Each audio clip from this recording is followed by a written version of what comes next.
Well, this week we're going to be featuring a very significant story from 1 Kings chapter 18.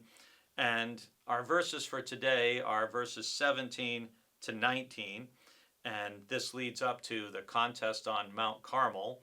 And it begins with a confrontation between King Ahab and Elijah, and just a brief exchange. But in this exchange, so much is revealed. In verse 17 it says, "When Ahab saw Elijah, Ahab said to him, 'Is it you, you troubler of Israel?'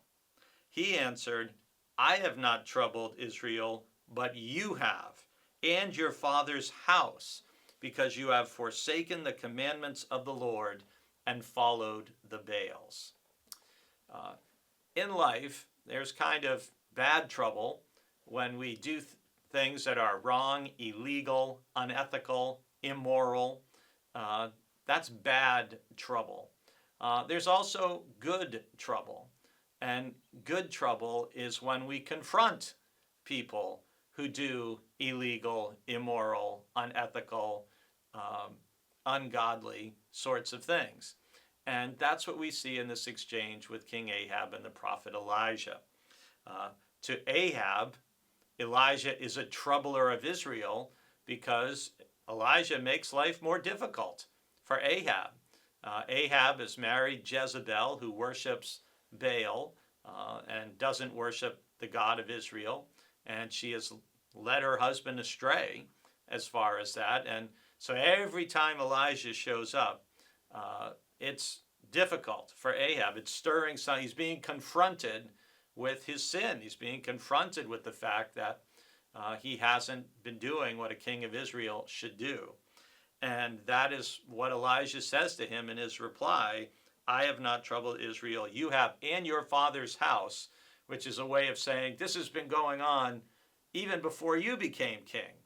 Your father, Omri, wasn't faithful either. And why? Because they have forsaken the commandments of the Lord. And what are the commandments of the Lord? Again, think just of the 10 Commandments alone. You shall have no other gods before me. And Ahab has violated that commandment as starkly and clearly as one could do.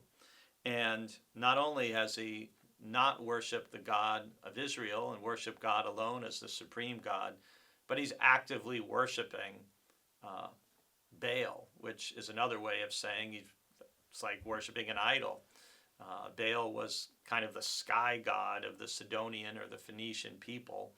And so Elijah is confronting him.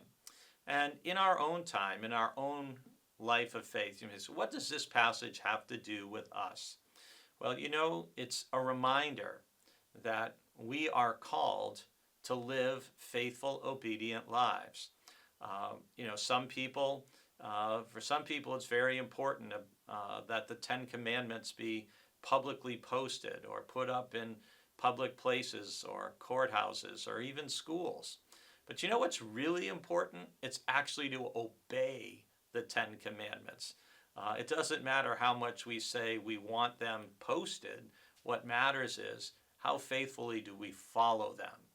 And that's what we are all called to have no other God before the Lord.